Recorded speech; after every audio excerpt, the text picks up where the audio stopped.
Assalamualaikum warahmatullahi wabarakatuh. Perkenalkan nama saya Nurrahmi, NIM 2520088. Baiklah, saya di sini akan mempresentasikan hasil dari makalah kami yang berjudul Perkembangan Emosi dan Sosial Peserta Didik.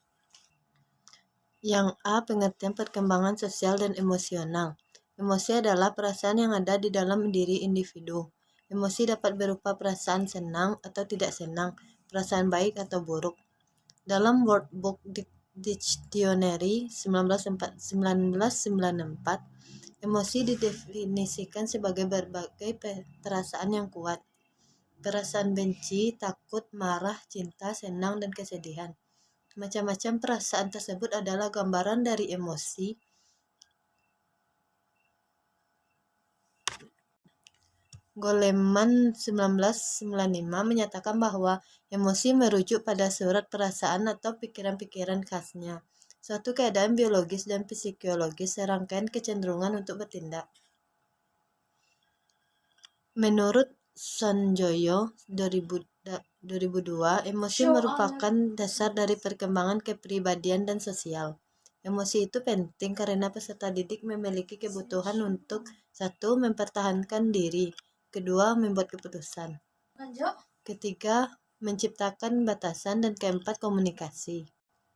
Dan yang kedua, ada karakteristik perkembangan sosial dan emosi dalam kaitannya dengan aspek fisik dan mental lainnya.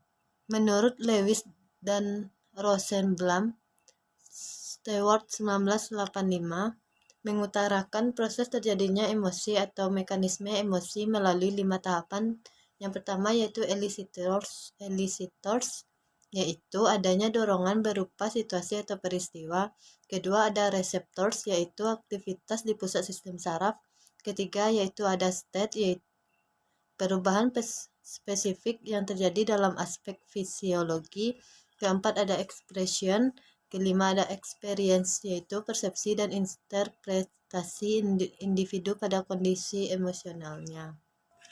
Sekian dari saya. Bila ada kesalahan mohon maaf atas kesalahan. Assalamualaikum warahmatullahi wabarakatuh.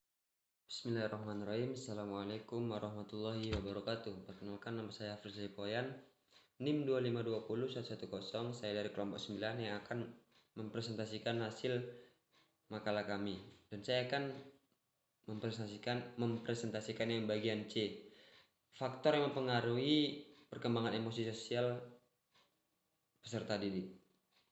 Perkembangan emosi yang muncul pada setiap anak pasti berbeda antara yang satu dengan anak yang lainnya.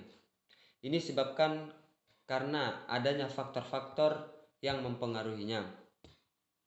Dapat disimpulkan terdapat beberapa jumlah faktor yang mempengaruhi emosi anak. Yang pertama yaitu pengaruh keadaan individu sendiri. Keadaan diri individu sendiri seperti usia, keadaan fisik, inteligensi, dan peran seks yang dapat mempengaruhi perkembangan individu. Hal yang cukup menonjol saat anak mengalami gangguan atau cacat tubuh, maka akan sangat mempengaruhi perkembangan emosi anak didik. Yang kedua yaitu peran belajar. Dari segi perkembangan anak, harus siap untuk belajar sebelum tiba saatnya masa belajar. Sebagai contoh, anak bayi yang baru lahir tidak mampu mengekspresikan kemarahannya kecuali dengan menangis. Dengan adanya pematangan sistem saraf dan otot, anak-anak mengembangkan potensi untuk berbagai macam reaksi. Pengalaman belajar mereka akan menentukan reaksi potensial mana yang akan mereka gunakan untuk menyatakan kemarahannya. Ada 5 jenis kegiatan belajar turut menunjang pola perkembangan emosi anak, yaitu yang pertama, belajar secara coba dan ralat. Yang kedua, belajar dengan cara meniru. Yang ketiga, belajar dengan cara mempersamakan diri dengan lingkungan. Yang keempat, belajar melalui pengondisian. Yang kelima, pelatihan atau training. Yang kedua, konflik-konflik dalam proses perkembangan. Dalam menjalani fase perkembangan, tiap anak harus melalui berbagai konflik perkembangan. Jika peserta didik tersebut tidak mampu menjalannya, maka akan mempengaruhi perkembangan anak didik tersebut. Faktor-faktor yang menyebabkan perubahan perkembangan emosi anak adalah sebagai berikut. Yang pertama, kesadaran kognitifnya. Yang kedua, imajinasi. Yang ketiga, berkembangnya wawasan sosial anak. 3. Faktor lingkungan.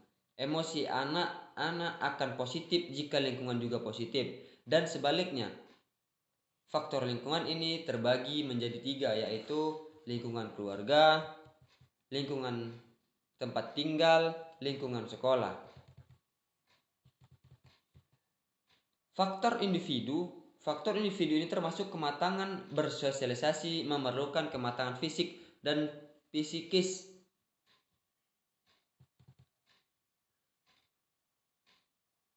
Memerlukan untuk mampu mempertimbangkan dalam proses sosial. Memberi dan menerima pendapat orang lain memerlukan kematangan intelektual dan emosional. Di samping itu, kemampuan berbahasa ikut pula menentukannya. Mungkin itu saja yang dapat saya sampaikan. Walahir, assalamualaikum warahmatullahi wabarakatuh. Assalamualaikum warahmatullahi wabarakatuh. Perkenalkan, nama saya Yulia Mutiara Insani, NIM 2520078. Baiklah, di sini saya akan menjelaskan tentang implikasi perkembangan emosi dan sosial dalam pembelajaran. Setiap peserta didik memiliki emosi yang beragam. Berikut ada beberapa strategi yang dapat diterapkan oleh orang dewasa di sekitar untuk pengembangan emosi peserta didik. Yang pertama, guru dan orang tua tidak boleh membuat jarak sosial, tetapi harus lebih dekat dengan peserta didik. Yang kedua, guru atau orang tua harus terampil mengamati atau mengobservasi berbagai karakter emosi dan perilaku peserta didik, terutama yang diekspresikan melalui tampilan fisik, mental, dan psikologi. Yang ketiga, guru dan orang tua harus memiliki kemampuan dan keterampilan untuk merekam, mencatat, dan membuat prediksi-prediksi tentang perbuatan apa yang menyertai peserta didik. Kemudian yang keempat, untuk mendukung kemampuan di atas, sebaiknya guru dan orang tua bersifat objektif, bertindak sesuai kadar dan tindakan ekspresi yang ditampilkan oleh anak. Guru dan orang tua harus mampu menjaga perilaku yang adil, bijaksana terhadap semua anak, sehingga tidak menimbulkan masalah perilaku emosi dan sosial yang kompleks pada anak-anak. Bukan hanya peserta didik, namun guru pun juga harus memiliki keterampilan dalam mengelola emosi peserta didik. Menurut Goleman, terdapat cara-cara yang dapat dilakukan untuk dapat memiliki kecerdasan emosi, yakni belajar mengembangkan kesadaran diri, belajar mengambil keputusan pribadi, belajar mengelola perasaan, belajar menangani stres, belajar berempati, belajar berkomunikasi, belajar membuka diri, dan lainnya. Menurut Desmita, sekolah merupakan salah satu kompleks yang memberikan peranan penting dalam pengembangan karakter atau keterampilan sosial peserta didik. Berikut ada beberapa strategi yang digunakan guru di sekolah dalam upaya membantu peserta didik memperoleh tingkah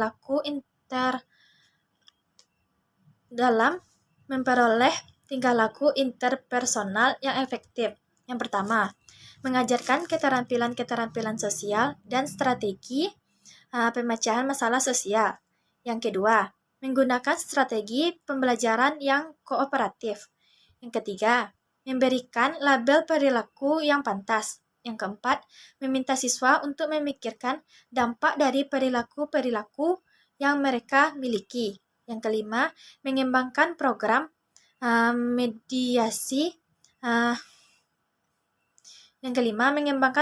mediasi teman sebaya. Sekian yang dapat saya sampaikan, terlebih terkurang saya minta maaf. Wassalamualaikum warahmatullahi wabarakatuh.